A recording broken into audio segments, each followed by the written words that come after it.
Thank you for tuning in to another episode with Mrs. Danielle DeVita. I am a relationship and femininity coach, and my goal is to help both men and women be in relationships that's best for them. I am doing a series, Fruit of the Spirit, and today we are going to talk about patience. And speaking of patience, thank you for being patient with me while I post this video. Sometimes it's a little hard to get all the editing in and then post the video. So I wanted to go ahead and talk about what patience is.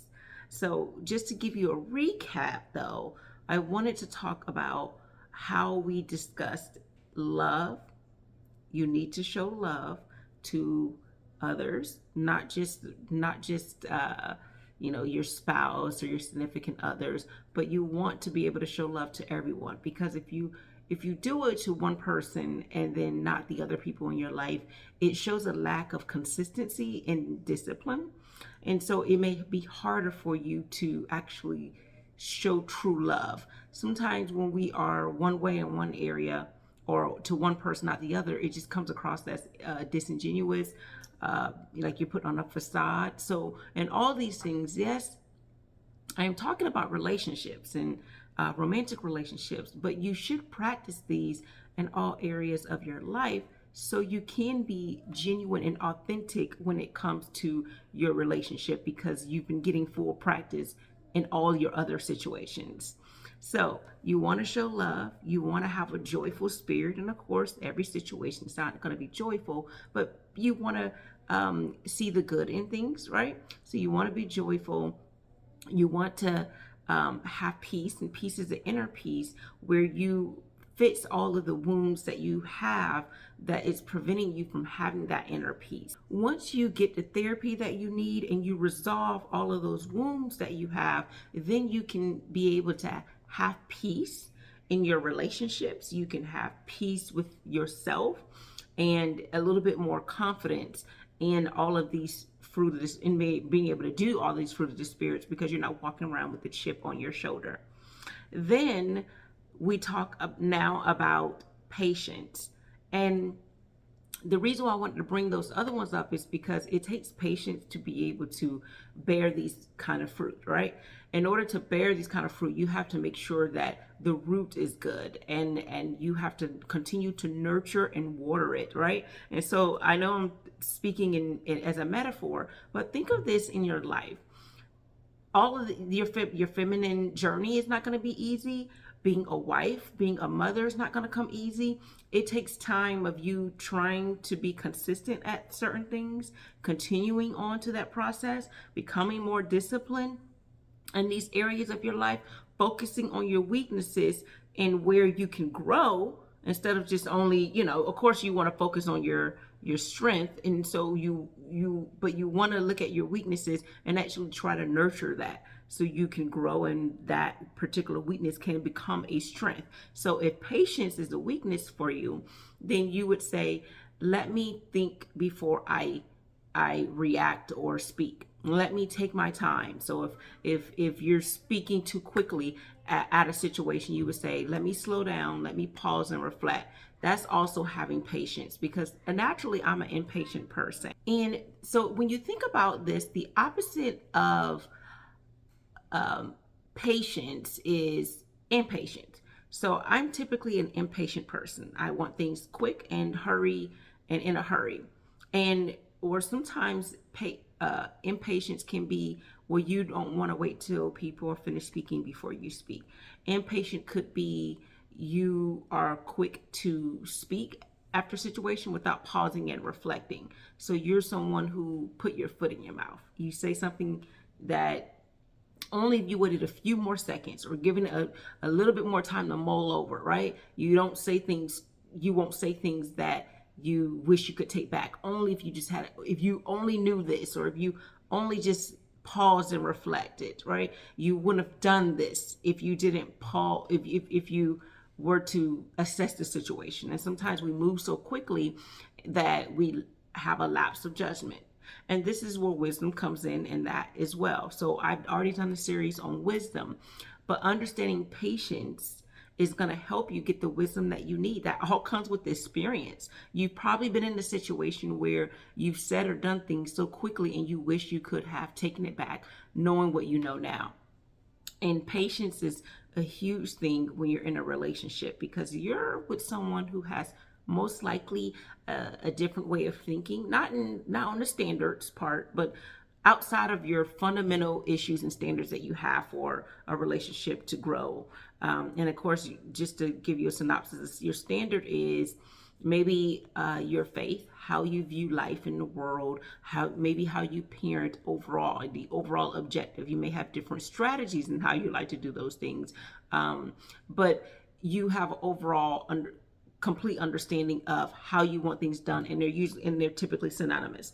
Now, sometimes you may be with someone who just has a different personality from you. You have opposite personalities. Some of your strengths are, especially a lot of people in relationships, one person may have a strength that's another person's weaknesses. Another person have a thing that they're really great at, or that they like, that the other person is not so great or don't like. So sometimes we opposite attract, and you're going to have people with different personalities. It's just natural. Men and women are different in the way that we process things. And so if you understand that we're already different in how we process things, we're probably different in how we communicate things, and we are different in the way we see the world from a male-female perspective. So not your overall standards, but just in general, from a gender perspective, you may see the world through different lenses. And if you understand that, you'll learn to and appreciate that. You'll learn to be more patient with people. When you want people to be just like you and think like you and act like you, you become easily irritated and want to, everyone to be just like you. Well, why do you think that? Why do you like this? And you become irritated. It's important to understand that people are unique and have their differences, and you don't want to change people. You want them to be who they are. You should embrace that. And when you embrace it, it makes it easy to be patient with people. I think that when someone is married for a while, they learn to develop patience over time. At least someone who's working to have a healthy relationship and healthy ways of communicating, they learn to be more patient with the other person. Whereas when you're in a dating phase, sometimes people are less patient and they like to cut through a lot of the BS. Not to say that when you're married you deal with BS, but if you're with this person long enough, things that you would not have dealt with before, you would deal with now. And I don't mean standards or fundamental things, but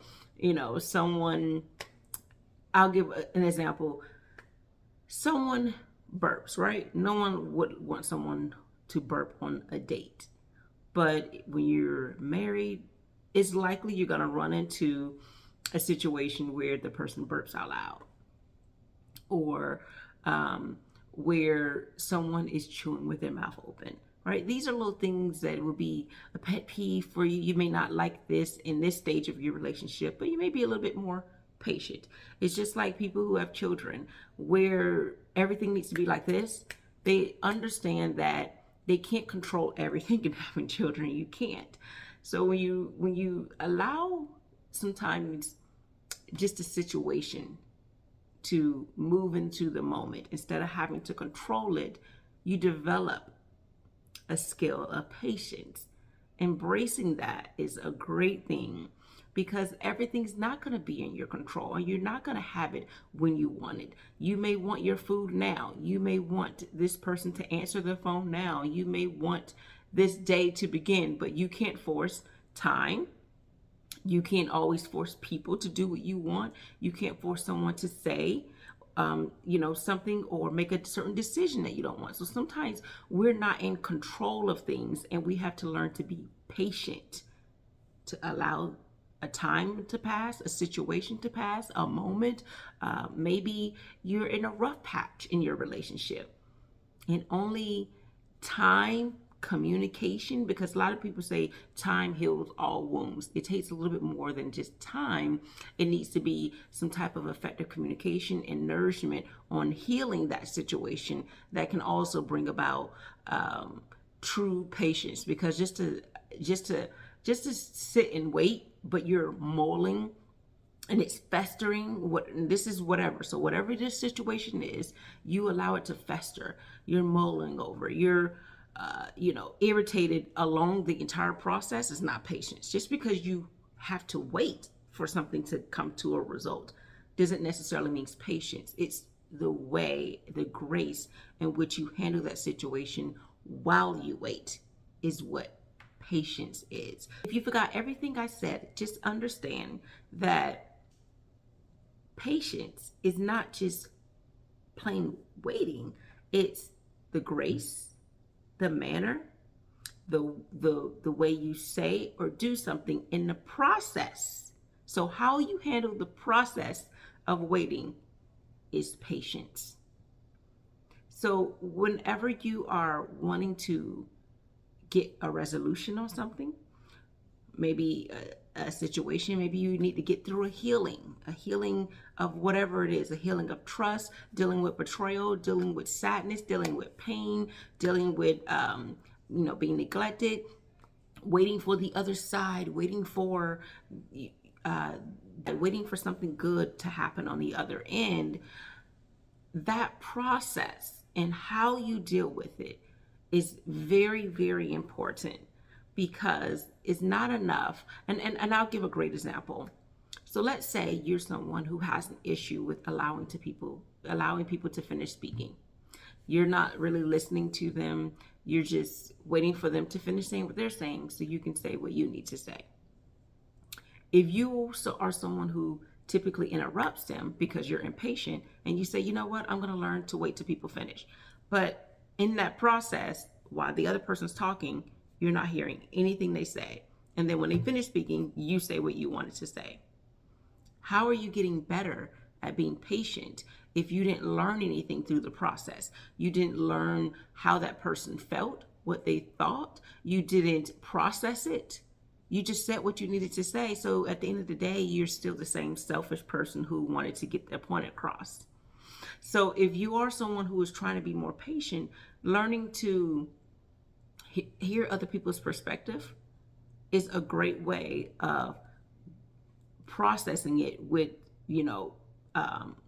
processing this situation and learning as you go. And so now you've learned to be selfless. You learn to be more understanding depending on what they were saying. You learn to have more empathy for a person. So when you say the things you are going to say when they finish speaking, it actually has more of an effect. It's more meaningful. And it provides more of an authentic dialogue rather than they're talking, you provide no context to it, and then you just say what you want to say. Another way of being more patient is, so outside of speaking, let's say your actions. Maybe people typically say something that is triggering for you, and you normally would just go off and say what you need to say. But allowing yourself to say, instead of just saying, oh, I'm going to pause and wait till later, I'll get them later, you still didn't learn anything if you do that, because you just waiting later to go off doesn't help the situation. The only thing that happened was time. But if you said, you know what, let me process what this person did to me and figure out why I'm having this emotion, and is the action that I'm about to do worth it? And then you can understand, okay, well, maybe if this person, should they be in my life if they're